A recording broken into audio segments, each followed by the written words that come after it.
الشیطان الرجیم بسم اللہ الرحمن الرحیم۔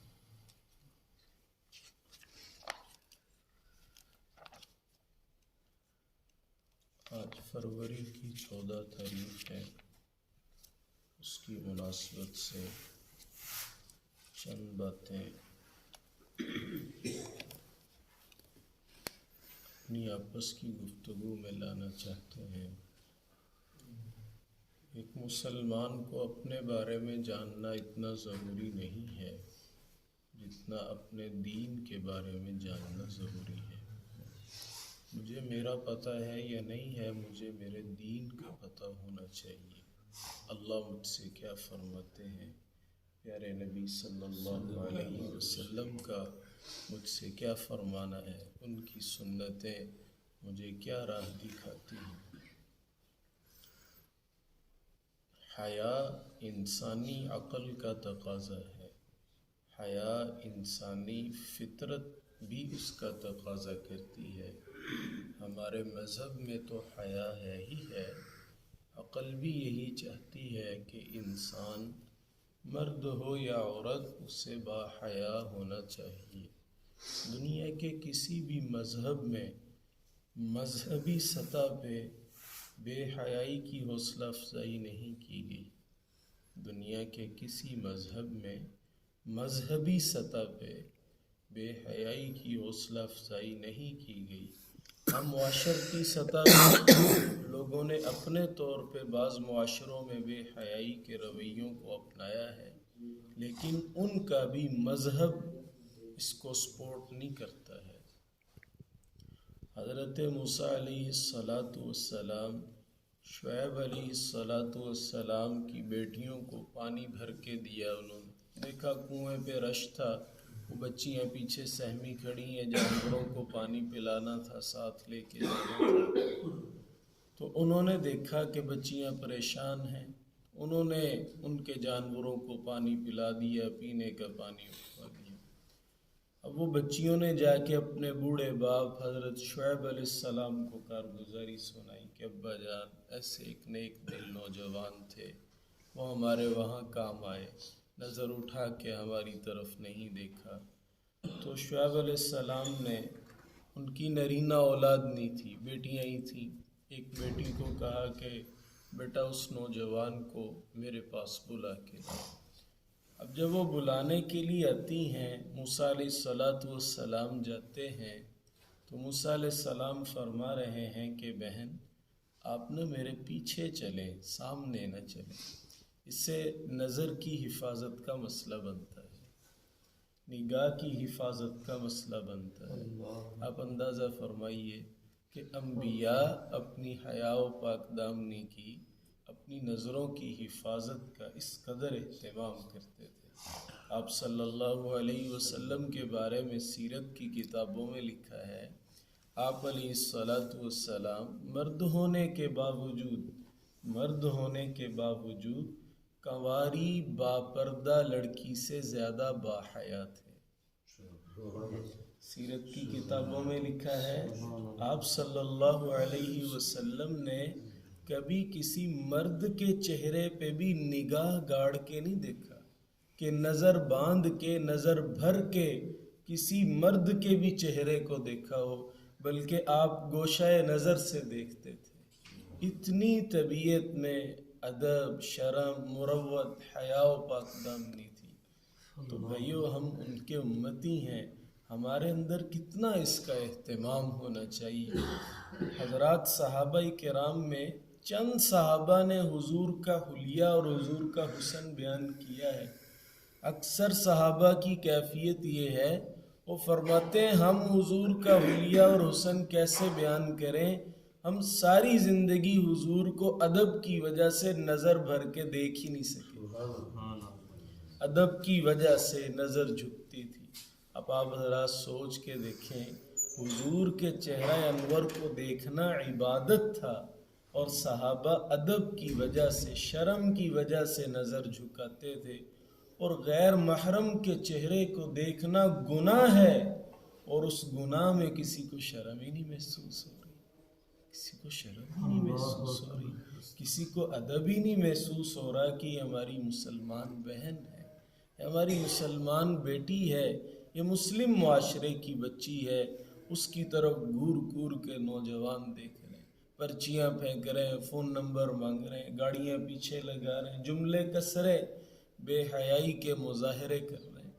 تو ہمارا دین حیا کا درس دیتا ہے۔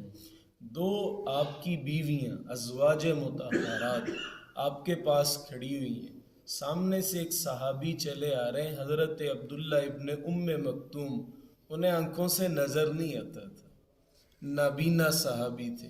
آپ نے اپنی بیویوں سے ان کو آتا دیکھ کے فوراً فرمایا کہ تم پردے میں چلی جاؤ۔ وہ کہنے لگی اللہ کے نبی جی یہ تو نابینا ہے، انہیں تو نظر ہی نہیں آتا۔ تو آپ نے فوراً فرمایا وہ نابینا ہے، افعمیوانی انتما، کیا تم دونوں بھی نابینا ہو؟ تمہیں تو نظر آتا ہی ہے۔ اگر ان کی نگاہ نابینا ہونے کی وجہ سے تم پہ نہیں پڑ رہی، تمہاری نگاہ تو ان پہ پڑ ہی رہی ہے۔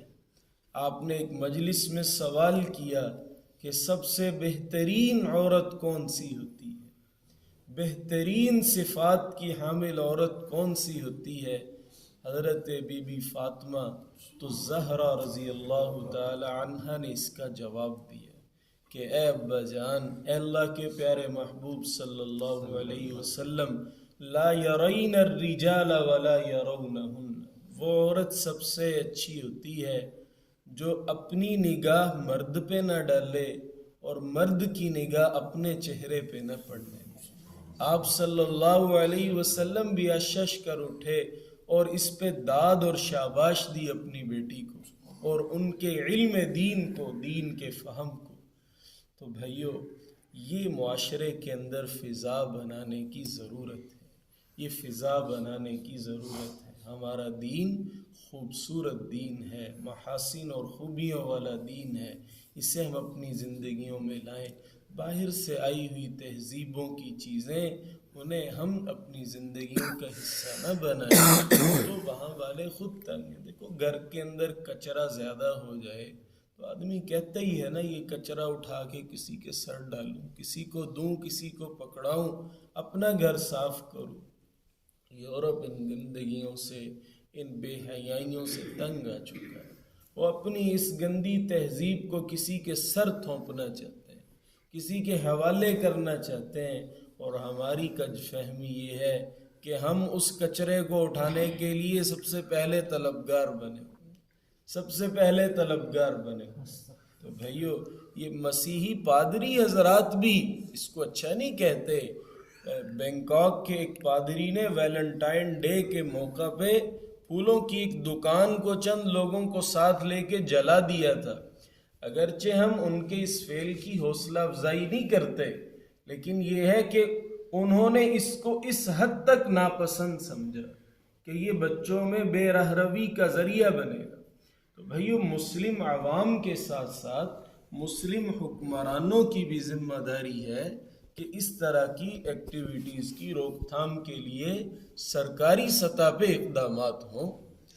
جس طرح ہماری فوج، ہماری پولیس ایک قابل قدر ادارے ہیں، دنیا میں اپنی پہچان رکھتے ہیں، ہماری ایجنسیاں، ہماری CID، جتنا بھی ہمارا اداروں کا نظام ہے دنیا میں ایک معیار رکھتا ہے، تو ان معیاری اداروں کو اپنی ذمہ داریوں کے دائرہ میں اس بے حیائی کی روک تھام کو بھی شامل کرنا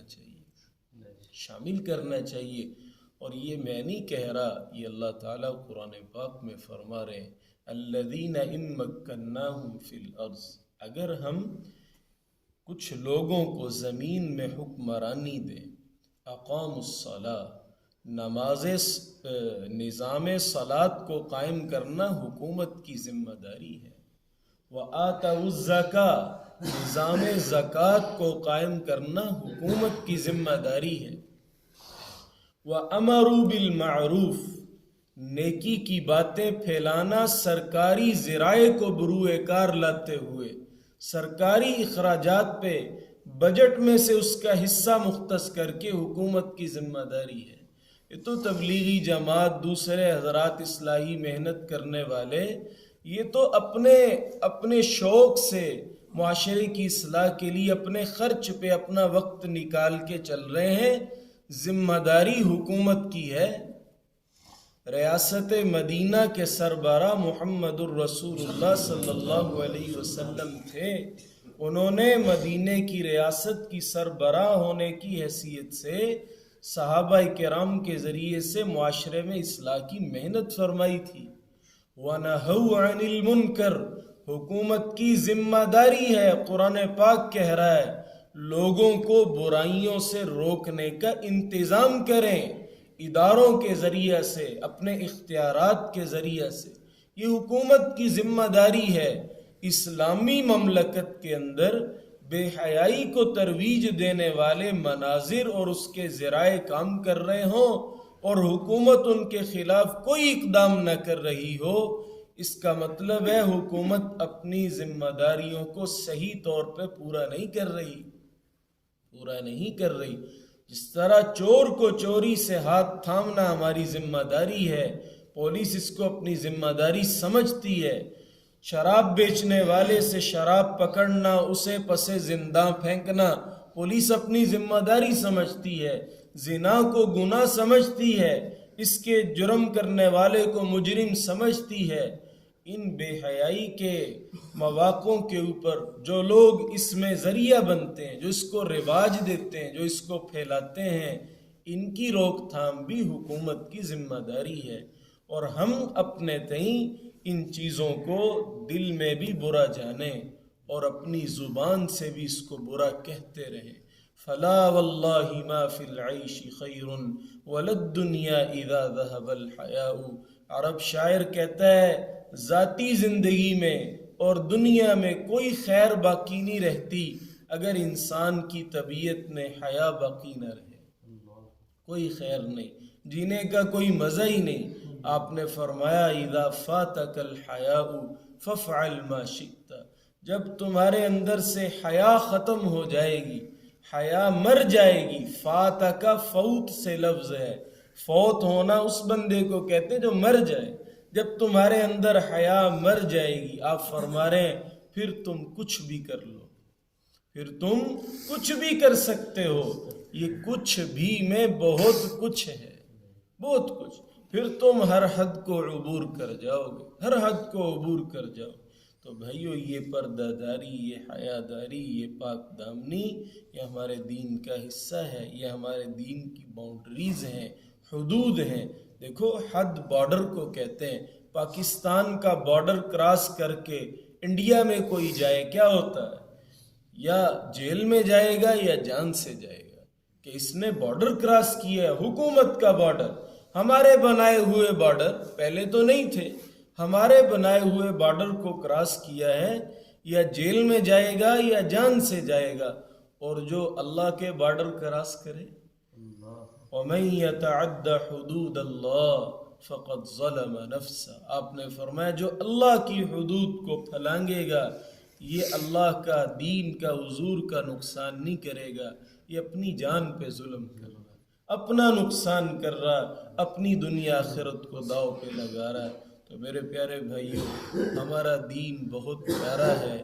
ہماری زندگی بھی پیاری ہو جائے گی اگر یہ دین ہماری زندگی میں آ جائے، ہمارے مردوں میں، ہماری عورتوں میں، ہمارے معاشرے میں. تو آج کے دن کو ایک حجاب کے طور پہ منائیں. اپنی مستورات میں، بیٹیوں میں، بہنوں میں حجاب کی ترغیب چلائیں، باپردہ نکلنے کا کہیں. اور چھوٹی بچیوں کو ہی جب شروع میں ہو نا، تب سے ہی انہیں ایسا لباس پہنائیں جس سے پورا سطر ڈھانپا ہوا ہو. بچپن میں یہ کہہ کے درگزر نہ کیا کریں ابھی تو بچی ہے، ابھی تو چھوٹی ہے. نہیں، شروع دن سے ہی تربیت ہوتی ہے. شروع دن سے ہی بچے کو دینداری کا، دینی لباس کا عادی بنائے. ہمارے بڑے کہتے ہیں بچوں کے لباس سے والدین کی دینداری کا پتہ چلتا ہے. تو ہمارے دل میں اگر دین کی اہمیت ہو، ہم اپنے بچوں کو اسلامی لباس پہنائیں، سنت لباس پہنائیں. اللہ پاک جو کہا ہے، سنا ہے، اس پہ عمل کرنے کی توفیق عطا فرمائے.